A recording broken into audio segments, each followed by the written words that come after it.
Bon, et puis moi j'assiste Chou et fais à manger, mais j'ai fait une petite boulette au cas où, en plus de la pompe du café. Du coup il m'a demandé d'allumer, il m'a pas précisé, j'ai rallumé la pompe, c'était pas branché, il y en avait partout. Donc voilà, c'est une matinée tout en douceur.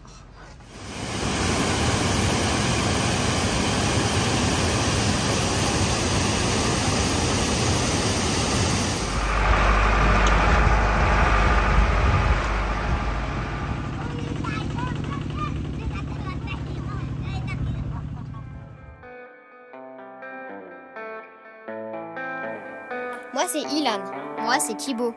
Parti en camion autour du monde avec nos parents depuis mai 2019, aujourd'hui on te partage notre aventure.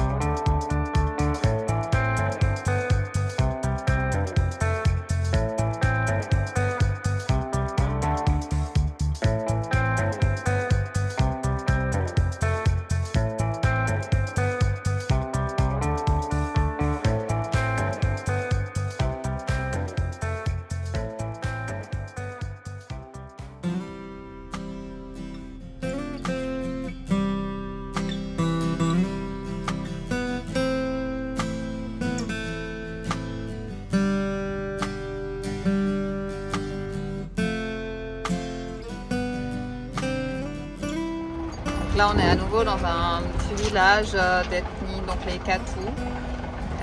Et je crois que c'est les Alak aussi, qu'il y a essentiellement. Voilà, dans un petit village très typique et très local.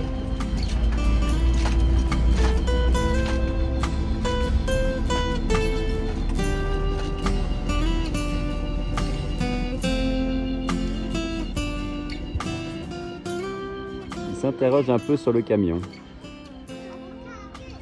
Qu'est-ce que c'est que ce truc, hein?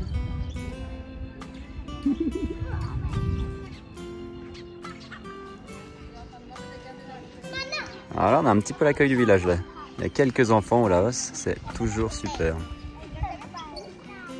Ah non, typique, les petits villages. Il y a même les cochons derrière, si tu vois, qui traversent ici.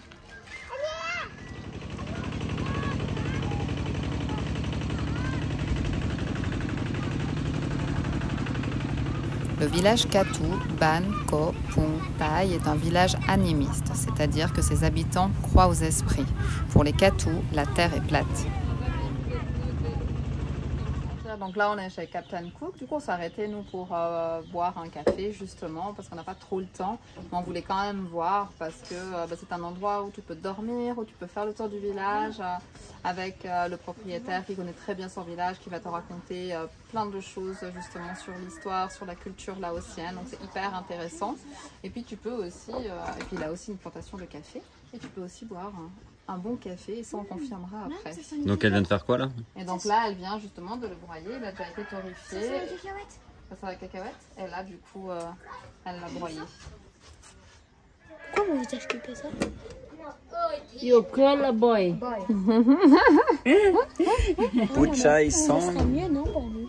Sur Non. le papier. Non, dans le camion. Hein. Mais c'est sympa de voir un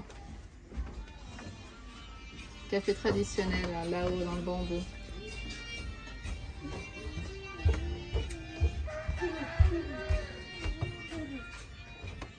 Ça sent, hein?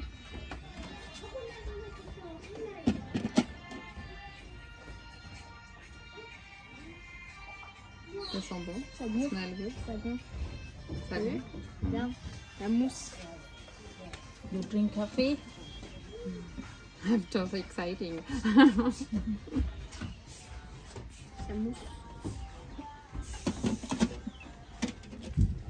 Bon bah du coup c'était super intéressant. Le village est vraiment typique, hein, donc c'est chouette de pouvoir observer. Elle est très gentille, la propriétaire. Et Ilan, il a acheté, bah, Thibaut aussi d'ailleurs. Ils se sont pris des bracelets. T'expliques peut-être? Ça c'est des bracelets. Et les graines. Hein. Et c'est des haricots de rivière. Ouais, C'est ça. On n'a pas regardé, on va voir ce que c'est exactement, mais tu ne peux pas le manger en fait, c'est vraiment... Il est comestible, mais il est trop dur. Ouais, c'est ça. Et du coup, on a vu un très bon café, fait par leurs soins.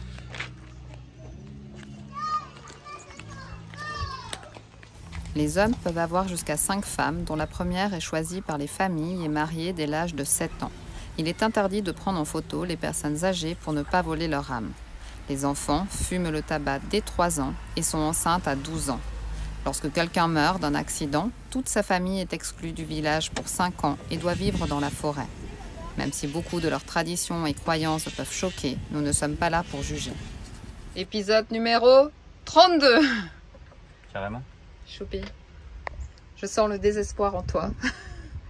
Non, mais je sais pas, j'enlève ce truc-là. Le vase d'expansion. Le vase d'expansion. Ouais, parce que du coup, hier, ça coulait vraiment beaucoup quand même.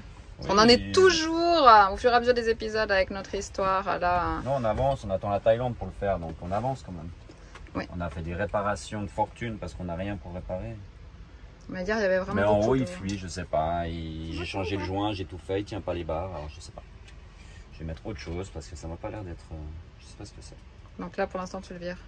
Je le vire, on va voir comment ça marche. J'ai lu sur un endroit, sur internet, qu'il y en a qui l'avaient installé comme ça en direct. De toute façon, la pompe, elle travaille autant avec ça que pas avec ça. Donc, au moins, il n'y aura pas de fuite. Et après, je commanderai un truc en Thaïlande. Parce que du coup, c'est pas nécessaire, indispensable d'avoir un vase d'expansion. Si, c'est pour que la pompe, elle travaille moins souvent et tout ça. Donc, ça doit être monté en barre normalement. À voir quoi. Mais là, en tout cas, elle travaille autant que s'il n'y en avait pas. Donc, au moins, on n'a pas de fuite. Si j'enlève. Bon, on a affaire à suivre, chouchou. Bon, après un café renversé, un placard vidé, on passe à la phase test maintenant.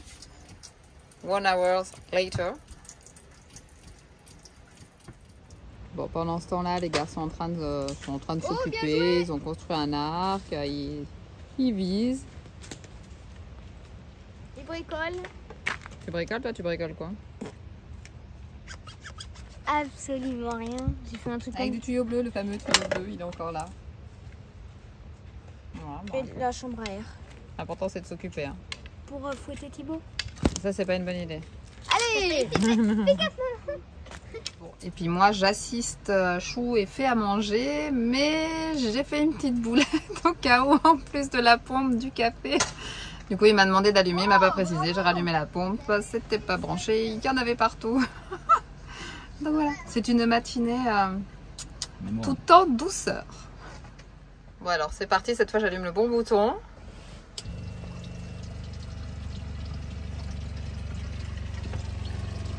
On va mettre ça au fond. Voilà, donc là, on voit bien qu'il a du coup inversé. Alors, il a déjà retesté, hein, mais ça marchait pas. Donc il reteste encore. C'est lui. Alors, monsieur Meyer, est-ce que ça fuit encore? Là, ça fait plus. Non, parce que ça fait 3 heures. J'ai pas filmé toute parce qu'autrement on serait démonétisé. Non, mais il y a un moment, il faut bien se dire qu'on est au fond de je sais pas d'où, sans outils, sans joint, sans rien. On est au Laos, mais bon, ça va. On trouve de l'eau potable quand même au pire. Ah, mais pour l'eau, on s'en fout, c'est pas ça. Pour la pompe. J'ai compris, je t'embête. Après cette belle session et longue session de bricolage, on va quand même aller voir les cascades. Le spot fait pas rêver pour dormir, mais franchement c'est bien pratique.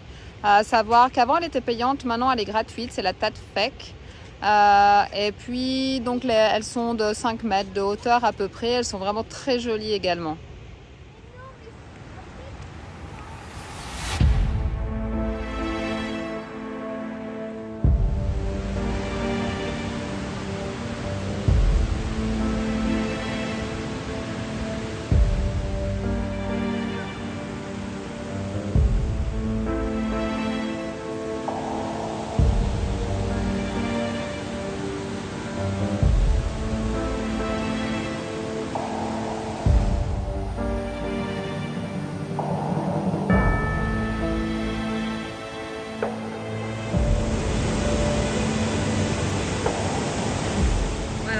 En montant, ça va être difficile de montrer, mais du coup, en fait, elle est, comme j'ai dit, hein, elle est hyper large.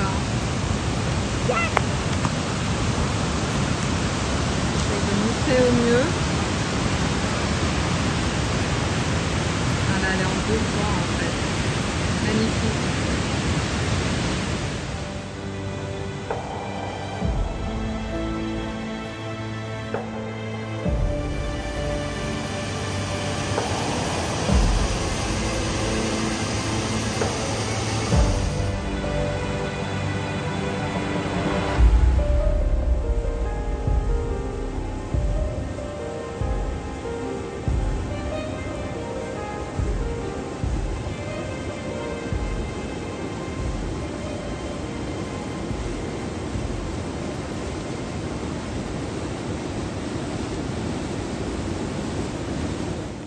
Donc ça c'est les Tate Uakon, qui veut dire cascade des têtes. Parce qu'en fait à la Seconde Guerre mondiale, les Japonais coupaient les têtes de certains Laotiens et les mettaient dans cette cascade.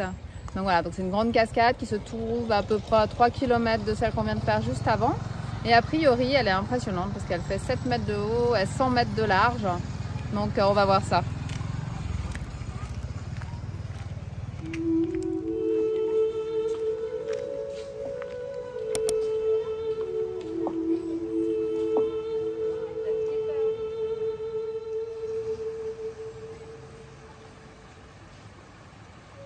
Après un petit pont, on continue le chemin. On a du petit coin avec des petites cabanes pour manger et la chute, elle est juste derrière. Alors celle-là, comme ça, avec les petits cailloux, les petits niveaux, elle est vraiment superbe. Encore différente. Là, on a un petit chemin et je pense qu'elle est là-bas au loin. Bah, là où sont les enfants Pierrica. Et la chute.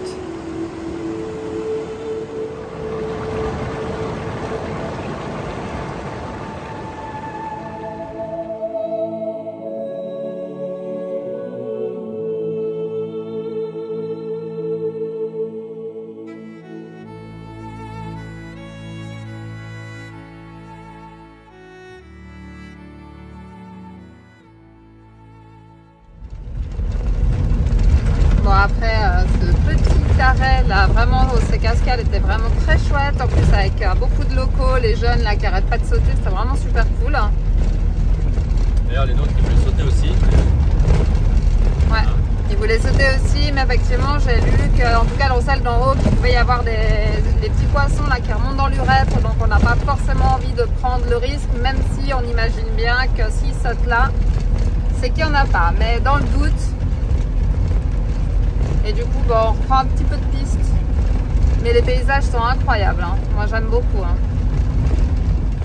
Bon, là, on est à la recherche de la prochaine. C'est la Katatamtok. A priori, qui est visible que depuis le bord de la route, là, après le sentier. Donc, on va voir. C'est un autre style de cascade, très, très haute. Donc, j'espère... À mon avis, je pense qu'il y en a deux. Ouais. J'en ai vu une sur la route, mais c'est sûrement pas celui-là. Et alors? Il n'y a plus d'eau. Hein. Il n'y a plus d'eau? Après, entre le barrage et le fait que... Le barrage, il est en amont, tu vois. Ah ouais. Et tu vois, regarde ce qui reste. Ah, c'est dommage parce qu'elle est belle avec la flotte. Hein. Au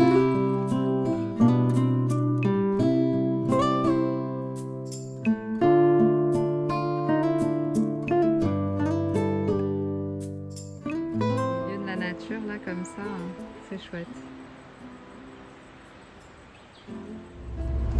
Voilà les prochaines qui sont juste à côté. On est dans une réserve naturelle. Normalement, il y en a 7, mais elles ne sont pas toutes visibles. Donc, on va voir. C'est de la piste, mais assez bonne. Et puis, oui, désolé pour la vitre, hein, mais en fait, on a arrêté de la nettoyer parce que ça recommence à chaque fois.